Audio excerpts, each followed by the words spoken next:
Takže je to elektrická trojkolka, ktorá sa bude využívať výlučne v centrálnej mestskej zóne na zrýchlený presun. Bude v úzkej spolupráci alebo s rádiovým spojení s operátorom kamerového systému a bude vysielaná na miesta, kde dochádza k nejakému protiprávnemu konaniu.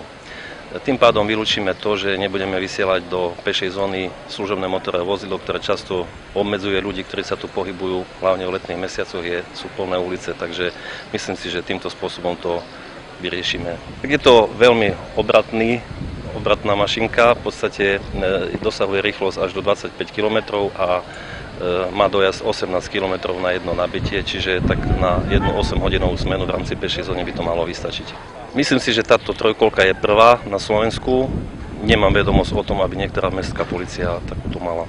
Tak bude to určite efektívnejšie, pretože hliadka, keď sa nám pohybuje peši, tak prejdú určitý priestor. Ja si myslím, že týmto spôsobom doslova prešpikuje každú jednu priľahlú uličku, každé jedno miesto a ten presun je oveľa rýchlejší a operatívnejší, takže ja si myslím, že určite je to prínosom.